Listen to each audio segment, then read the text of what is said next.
lima beans, but she never ate them.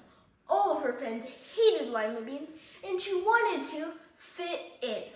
Today, she was fretting even more than usual. It was the first day of school, and she couldn't decide what to wear.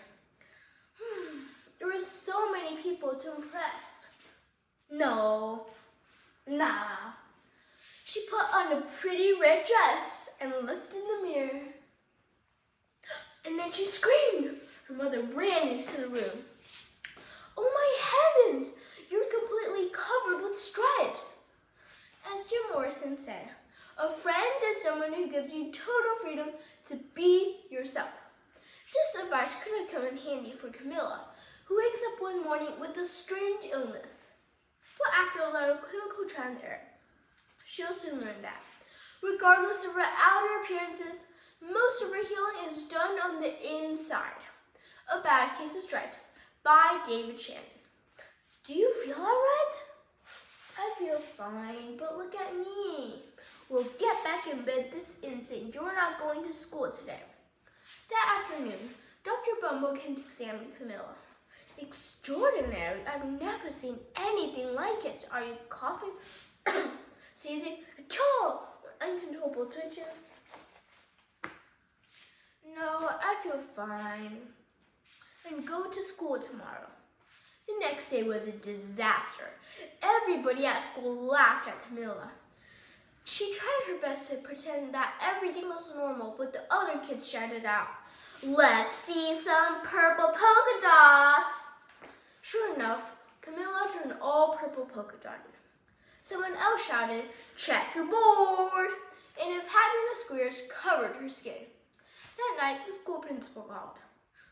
"I'm sorry, Mrs. Cream, but I'm afraid that you're going to have to keep Camilla home.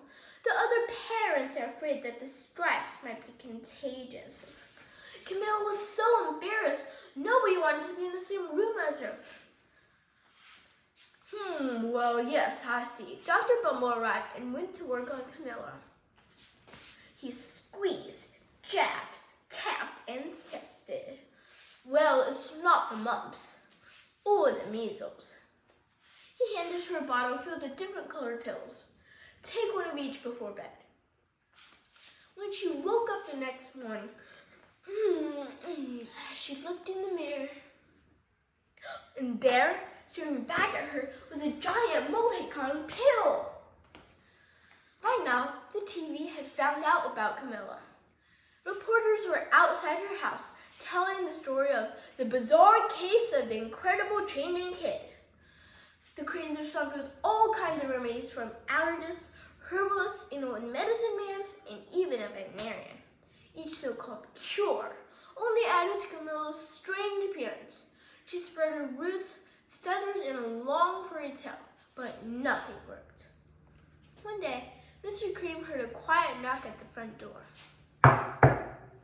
He opened it, and there stood an old lady. "I think I can help," she said. She went into Camilla's room and looked around. "Oh my, what's a bad case of stripes?" she said. She pulled out a small container of green beans from her bag. "Here, these might do the trick."